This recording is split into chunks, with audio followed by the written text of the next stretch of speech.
Thanks for joining me today, Lori Goldman, on For the Sake of the Argument. Today's guest is Parker Ward. He is with a chapter out of Central Michigan University of the Young College Dems.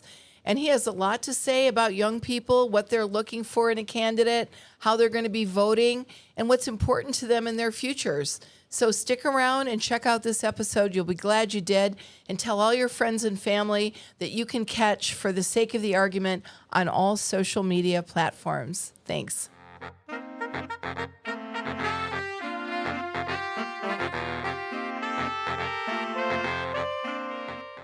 Welcome to For the Sake of the Argument, Parker Ward. You're with the Young College Dems. This is true. And yes. you go to school at Central Michigan University. Fire Up Chips. Oh, I like that. Is that what the sports team is called? The Chippewas, and then Fire Up Chips is sort of our rallying cry. Well, I'm thrilled to have you here to hear your perspective about what young people are looking for in the state of Michigan as pertains to our politics, or lack thereof.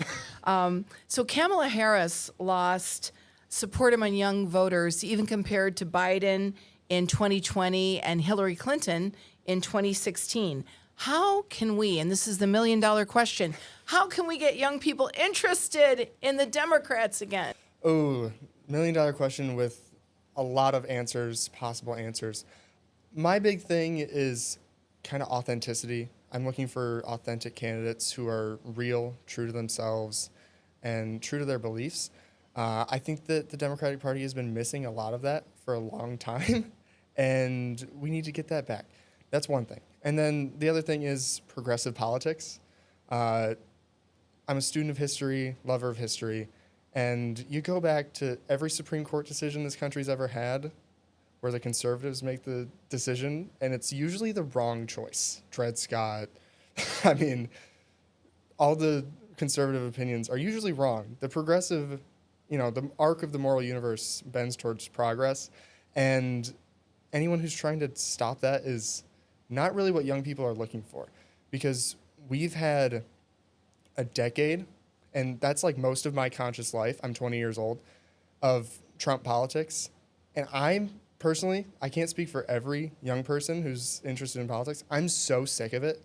I just want things to be normal, but that's a fight, and that's an active process, and we can't just have people who are sitting on the sidelines doing the same old corporate talking points, empty soup politics. It's just so not what we need right now. You sound like a very sharp young man. Tell me what got you inspired to be involved in an organization like the Young College Dems. Why do you give a fuck about politics? Well, okay, that might take a little bit of extra information.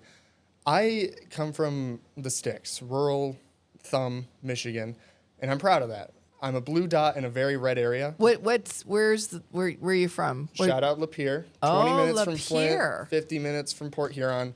That's the best I usually can do for folks. And then I went to a high school 20 minutes away, which was even more red and that sort of thing. I come from a family that politics wasn't really we didn't really talk about it much. In 2016, my family kind of, believes the Hillary Clinton stuff and, kind of not a fan of establishment. This is the way it's always been. Pretty much a lot of my family voted for Trump. We're manufacturing folks, like almost everyone in my family works in the auto industry in some way, shape, or form. My mother is a nurse. Shout out our nurses. Shout out Hurley. And they were just kind of fed up. In 2016, they voted for Trump, and I didn't really know anything. I was 10, and I was like, yeah, that's my guy. When I woke up the day after the election, and my mom came up to wake me up for school and told me, she said, guess who won? I said, did she win? All disappointed. And she goes, no. And I yell at my mom about this constantly because she now hates Trump and hates Republican politics. She's gotten much more left now.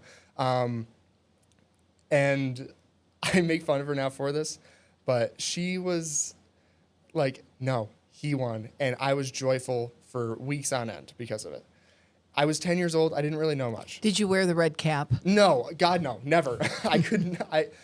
There's a line that James Tallarico has that's like, I already have a religion and I already have a sports team. I have plenty of sports teams and I already have a religion. I was never going to do that whole thing. Thank God.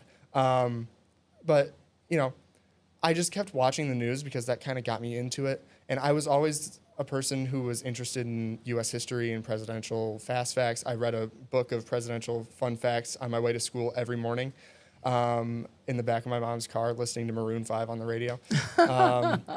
That's a good picture. Yeah, it's great. It's great. But I grew up just learning those things, and I kept wanting to stay informed. And that kind of led to, 2018, the midterms, and I watched far off through social media and things, Alexandria Ocasio-Cortez's run against Joe Crowley in her primary when she beat him when he was like in line to be the next Speaker of the House. How old were you then? I was 12. Wow. So I watched that. I got very involved in that. I was like, wow, this is really cool. Like, she's a waitress who's like now going to be a congressperson, and she's also really cool. She has, some interesting policies, and I kind of dove more into those. And I was like, I agree with these. People should have healthcare. My mom's a nurse. Like, our healthcare workers are the best, and they just want to give the best care they can. And healthcare would help so many people and help so many different things. That was really my big thing. And then the 2020 primary, for whatever reason, I was like an Andrew Yang guy.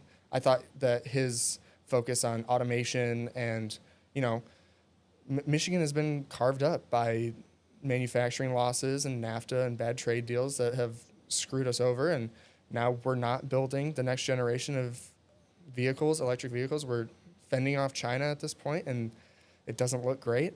But anyways, Michigan, it's like deep in my heart, that whole complaint about the manufacturing.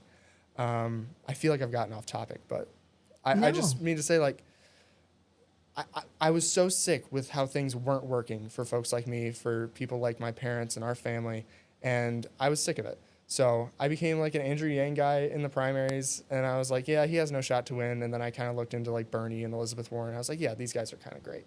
But I mean, hey, automation, now look at where we are. I guess he was kind of right on some of it. Yeah. Well, I would have taken him over Trump any day. Yeah. So what are your parents feeling now? Are they, I know you said your mom isn't a pro-Republican anymore or Trump. Is she going to vote Democrat?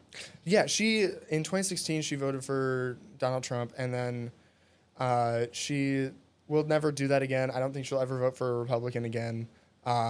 She's so out of it. Like, her real radicalizing moment was like, in quotes, was Marjorie Taylor Greene's just existence as like an election denier, conspiracy theorist. She was like, who is this woman and why is she insane? And that kind of, she couldn't have that. And she got more and more interested in the things that my sister and I were talking about, and just kind of followed along with us. Now, my dad, still pretty conservative. We talk about politics. There was times where all we did was fight about politics, he and I. But the Lions brought us back together. Go Lions. So we just kind of know that we disagree on most things, and that's where we leave that. Well, from where you sit, being a student at Central Michigan University, part of the Young College Dems, what can you tell us that young people are mostly looking for? What are the top issues among young people in Michigan? I can't speak for all young people. I can speak for those. I can speak for myself, and I can try to speak for those that I know and what I can kind of gather. I'm a big Bob Dylan fan, and there's a great line in one of his songs, 20 years of schooling and they put you on the day shift, right? That's what we're all looking down the barrel towards, and we want something different. If you're lucky to find a day shift. That's true. That's true. I should have made that caveat. I appreciate that. But we're staring down, if we're lucky, like you said, office jobs that might not be fulfilling. We're looking down the barrel of, the American dream that really isn't a dream anymore for so many people. And if it even is attainable, if it even exists any longer. I don't think that everyone realizes just how bad it could get with, like I mentioned, the automation and, another singer, Phil Oakes, rest in peace, walking down a jobless road and where am I to go, right? Like, so many folks are going to be out of jobs, and we're getting our educations and putting ourselves in debt for jobs that might not even match what we went to school for, jobs that can't support us, aren't paying a living wage, benefits aren't really great, unions are dying and dead, and though I wish they will come back soon, it looks so bleak. It looks so bleak. And I think that a thing that sort of anti-establishment progressive politicians have is, like I said earlier, authenticity, and they can speak to those troubles and they can name what it is that's ailing us. Abdul Al-Sayed says, Donald Trump isn't, the disease, he's the worst symptom of the disease of our politics. And I think that's true. And I think that's bearing itself out, especially among young folks. I can't tell you how many young people I've talked to who have said, if Abdul isn't the nominee, I can't do it. I just can't do it in the general. And I know that as far as my job goes as a college organizer on my campus at CMU, it is going to be, oh my goodness, it is going to be so much harder if he's not the nominee to motivate folks on our campus to vote. And that's just the truth. Young people, the polling bears this out. I don't have the numbers on the top of my head, but young people are not enthused by corporate money-backed, however many millions of dollars are backing these politicians who can't name a single solution other than I'm just going to keep fighting. And like I said, fighting is an active process and change is an active process. And those sort of people are sedentary. They're not really going to move the needle. But progressive politicians who are fighting against the establishment, who don't come from, the corporate suits of the world and things like that, that's sort of where I see the most hope as far as Democratic politicians, especially in Michigan, because we've got some great ones. Ellie Savitt, shout out. And I do have to say, though, I do have a lot of patience and forgiveness for those who might not have always been on that train. Like your mother? Maybe. But, politicians especially. I have great respect for Mallory McMorrow. I think she's done a wonderful job as a state senator, and she stood for a lot of great things. And I have a lot of respect for her for refusing corporate money during this election. Maybe she hasn't done it in the past, but, she caught up with where everyone is. And I have a lot of respect for that. There are folks that I know, that I like, that I support, that I work for, who have taken sort of, not millions of dollars, obviously.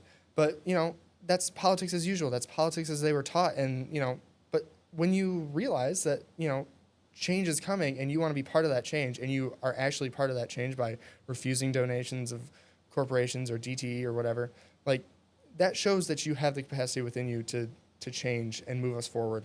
And I have a great amount of patience for those people who might not have been initially supportive of I'm never going to take corporate PAC money or anything like that. Those people who have shown growth. I think that Democratic Party needs to be the party of personal growth as much as we are the party of growth of systems and the growth of progress and expansive rights for all. So you're talking about young people and what they're looking for, yourself included, a better future, better employment. Those are the things that are looming right in front of you.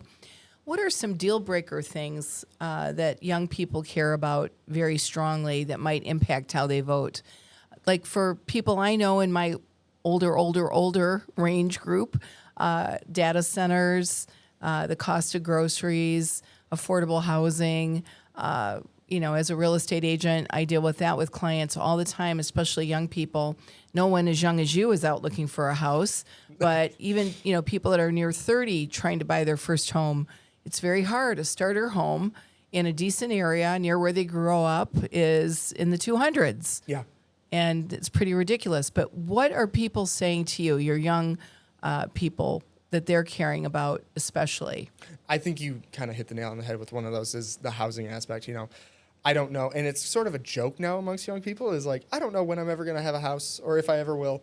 Maybe I'll just die without one, or a permanent renter. And that's... Even rents are insane. Yes, I can't even get into that. But like I said, the American dream that so many of us have been, told that this is what you need in life to be happy, it's becoming more and more and more unattainable, if it even was attainable in the first place. That's one of the things, is housing. Healthcare. I've got celiac disease. I've got a bunch of different allergies. I've got all these different things. And thank God for my mother's insurance plan. Otherwise, I'd be paying crazy amounts of money. If you could afford to pay for it at all. Exactly. If I could even get tested for the allergies, right?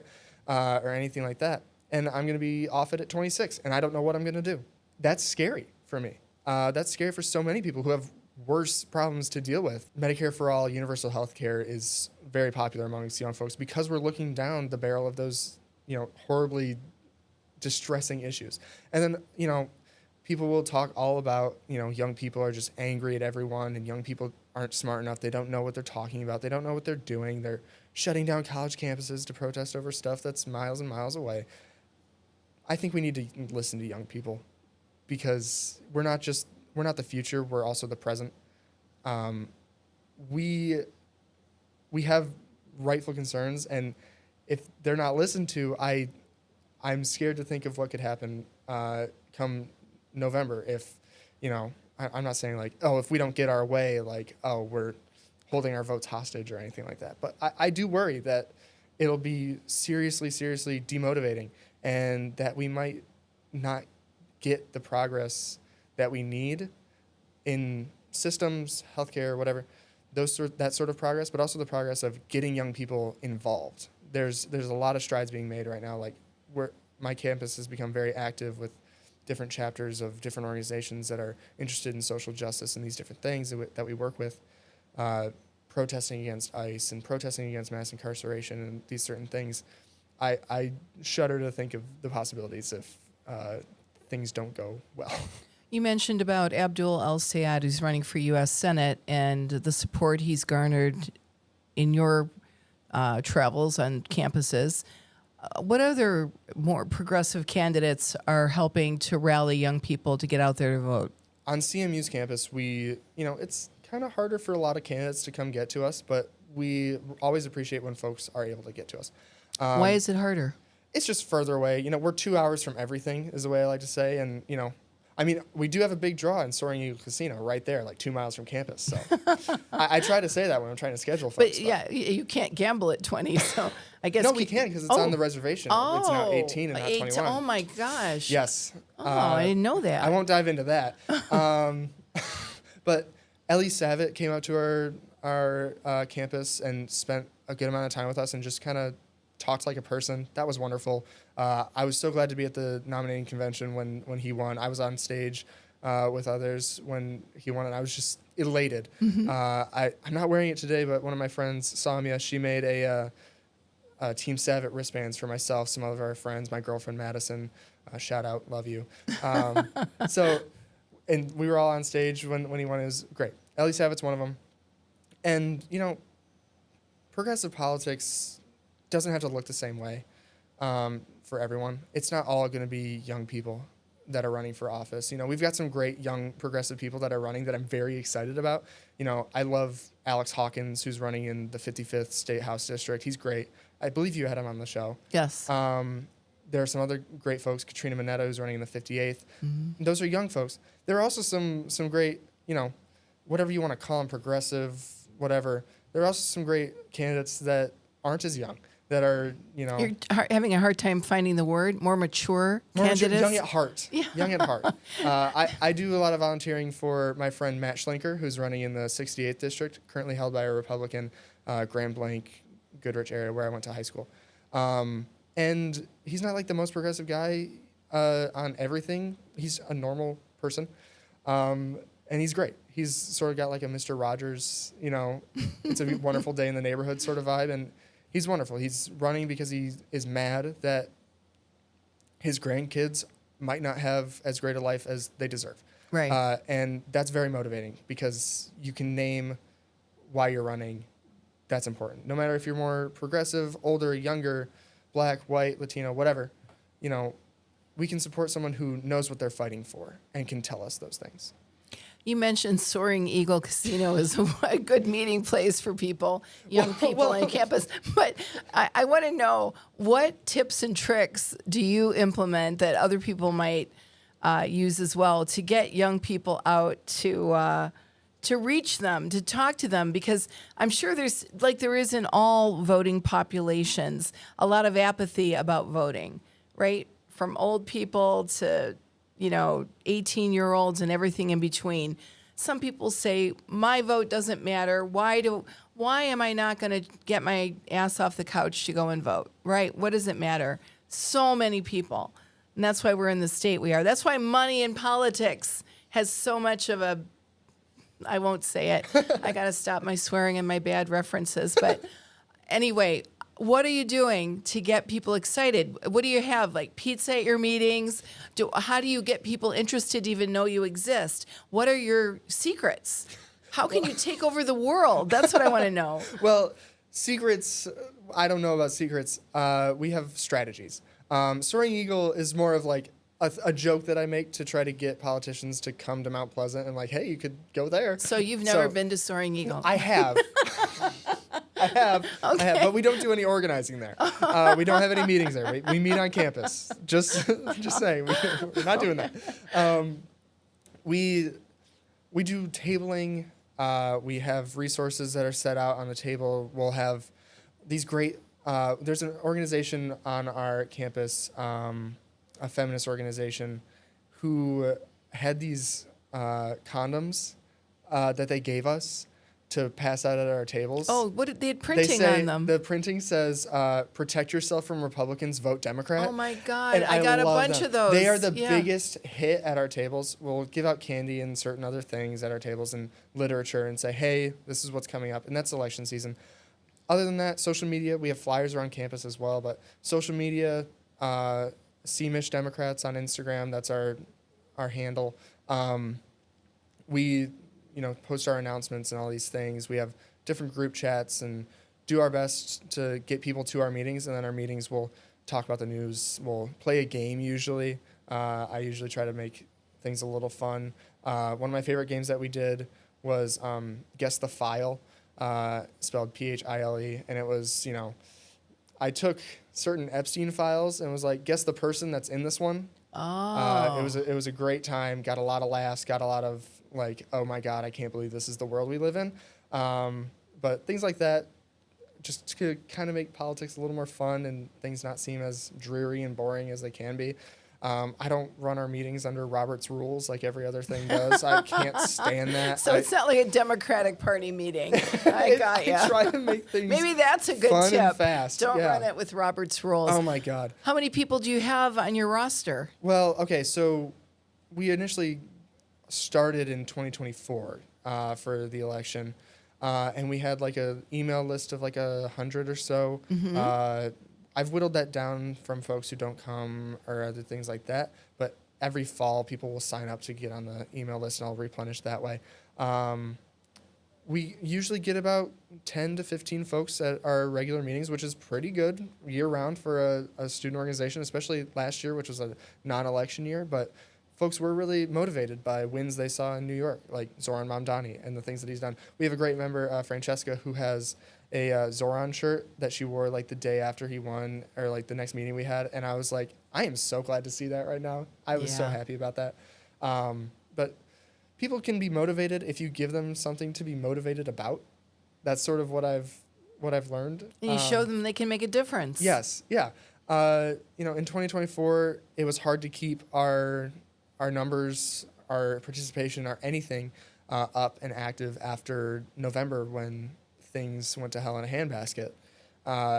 So now that we have folks that we can be happy about again and actually joyful and actually like excited to fight for and that we can believe in, things have looked much, much better. And we still have our groups that talk over the summer. We'll send announcements and all these things. Just to stay involved and make sure folks are involved. It's a great little enterprise. And Michigan College Democrats, if anyone is listening and interested, and my College Dems, we're the best. We're awesome.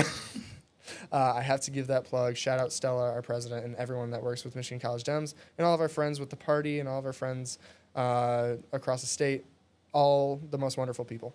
So. That's very cool. What is the best and the worst working in or within Michigan politics? Ooh, because you must interact with groups. It's not just your club. You must meet candidates. You go to the convention. Yeah. You're probably talking here and there to different entities that the average person doesn't have access to. So what's your best and your worst takeaway from all that? The worst thing that we have to deal with is are folks that don't take us seriously, that don't think that young people are reliable voters or reliable enough voters to actually try to cater to us or to even meet with us or to show up on time for our meetings. We've had folks come late for meetings and leave early, and it's disheartening when you feel like you're being cast aside. That's sort of been our hardest thing, is when folks aren't as willing to You don't see feel young people out. respected. Yeah, I think that especially the Democratic Party, we need to respect literally everyone, because, well, you have to earn your respect, of course, but respect your voters, respect your potential voters. I don't understand any politician who's going to cast aside a young person because, oh, you might not vote for whatever reason. At their peril, they cast you aside. Yeah, I'd say so. And then the best are just the wonderful people, like I said, that we get to work with, and all the wonderful things that we get to learn and the opportunities that we have. Folks that are in internships at the state capitol. I myself am one of them. Getting the ability to, see inside the process and then make change within it is awesome. There's the College Democrats of America, our former president, Sohali, she has a great quote on the CDA website, which is like, our job isn't to represent the Democratic Party to young people. It's to represent young people to the Democratic Party. And that is like the biggest thing that I've had to nail into my own head is like, yeah, folks who are susceptible or willing to hear our message will hear our message. That is what it is. My biggest thing is that we need folks who are in the party that are going to listen to us. And our job is to organize people on our campuses throughout the state to have our voices be heard within the party. That is like my biggest thing. And we have a lot of great friends and a lot of great people who work with us to make that happen. And that's like highlight of all of it. What's your take on Michigan potentially, I guess we are getting moved up in the 2028 presidential primary? Yeah. So tell us where were we at and where are we going to end up at? We're going to be earlier in the lineup. Yeah, we're in like the first slate now, the first like batch of states. We were later. I don't know if we were a Super Tuesday state or something like that. I don't remember. But I'm glad to see that, the Democratic Party is taking seriously that Michigan is a state that we need to do actual work to maintain our relevance in, and that presidential candidates, everyone knows when we come to November that the blue wall states, the swing states, whatever you want to call them, they're crucial. We learned this after 2016. And when the Clinton campaign was in Iowa and Florida and South Carolina trying to run up numbers there, when they left us aside, we don't like that. No one likes to be felt like they've been cast aside. So I am encouraged that we've been moved up, that the Democratic Party wants to focus on gettable, reliable folks, and also establish their infrastructure in parties and in states where that infrastructure will matter most in the general. Because having Iowa as the first state for so long, or New Hampshire, which it is, New Hampshire is a swing state for electoral votes. Iowa is pretty red. Hopefully Rob Sand and Josh Turek can pull this out for governor and for senator, respectively. But when you set up your campaign organizing and all these things, you got volunteers in those states who spend a year in Iowa to win the caucus or to come fifth in the caucus or whatever you do. And then you up and leave because you know that there's no shot in November. What's the use of all that organizing just to win one caucus? Right. It's ridiculous. Now South Carolina is the first one. I understand it. New Hampshire's been moved back despite their law that says they have to go first. Sorry to New Hampshire. Sorry to New Hampshire College Dems. Their It's president, their Jesse. law. Sorry. I'm Yeah. so sorry. When you set up your infrastructure in a state and then you just have to up and leave because you have no real chance in November, I mean, you have a chance anywhere if you're there and you're talking to people, even if your brand is, terrible as it is in states like Montana and Wyoming or whatever. But So do you have any idea where in relation to these states that come first we're going to be? I believe we're like third or fourth in the order. I can't remember exactly what it was, but we're towards the top. All right, and that's a good thing because then that gives more runway for between then and the general. Yeah, it's a good thing. It's another thing with like these midterm elections where our primary is August 4th. If you haven't voted, vote early, vote in person, whatever, vote. Which is started now. Yes, started now. Started yesterday or the day before. Her primary is August 4th, and then the general is in November. That is not much time to have your No. nominees go run around and say, hey, vote for me. Like, No. that is one thing in the midterm elections that should be moved up as well, in Michigan specifically, because the way we do a lot of things with our elections is kind of whack. Like the way that we elect judges is ridiculous, but that's a story for another time. Or nominate our attorney generals and our The convention, the yes, convention that is was kind of crazy. Look, I was glad to be at the convention. I thought it was a ridiculous process. More people voting is a good thing. More people voting across the board. I don't care. Like, there was concerns about college Dems, especially in Michigan, our performance and what we could do, because our big message in 24 was just vote. Like, get out there and vote, which I think is a great message and everyone should do. Everyone should vote. And then there was some concern within the party of like, oh, when we said just vote, we kind of turned out Republicans too. Well, that's going to happen when you want everyone to vote. Right. And if your message is strong enough, if your message is then shit, it's great. Bring them all out. if you don't know what you're doing and you're running a bad campaign and there's nothing for you to actually fight for and vote for, your message can fall on deaf ears. And that's why I'm so encouraged by by those who are running right now, who have their messages, who know who they are, who can run on the issues, who are part of their communities, rooted in their districts. It's good to see, and I hope that we get more of it. And I hope that, progressive ideas, progressive ideals, I hope that those who are looking to make change and not just fight, and just fight about the wrong things or for the wrong reasons, those who are more interested in keeping their positions than they are in helping people, I want to be done with that. I think politics, personally, this is like my personal credo, is politics should be about making the small things in life easier for everyone in big ways. The small things in life, like I said, getting medical testing done. If you sprain your ankle, you should be able to get that checked out and not worry about the bill. Those small things in life that improve your quality of life can be changed in big ways, and they should be. And those who aren't interested in helping us, I think that voters can see right through that and say, I'm so sick of this. I'm so sick. That sounds like your hot take. And this is a great way to say thank you so much, Parker Ward, Young College Dems. College Dems, Michigan College Dems. Michigan College Dems. Michigan College Dems. It's been my honor and my privilege to have you here on For the Sake of the Argument, and give us a shout out for how they can sign up to be part of your group. Follow us on Instagram, CMish Democrats. Follow us on Instagram for the statewide Michigan College Democrats. We're going to have about 23, 24 chapters at colleges across the state, Upper and Lower Peninsula, this fall. Very excited about that. If you have a college in your area, if you know a young person who you want to get involved, send them to their College Dems chapter. And if there isn't one on their campus and they might be interested in starting one, send them our way. We can get that figured out. Michigan College Dems everywhere, our website. Donate to our website or our PAC through Act Blue. It helps us support our organizing. $5, whatever you can do. It goes a long way, and we always appreciate it. Michigan College Dems, CMish Dems, whatever. But yeah, thank you so much for having me. This has been great. My pleasure. Thank you.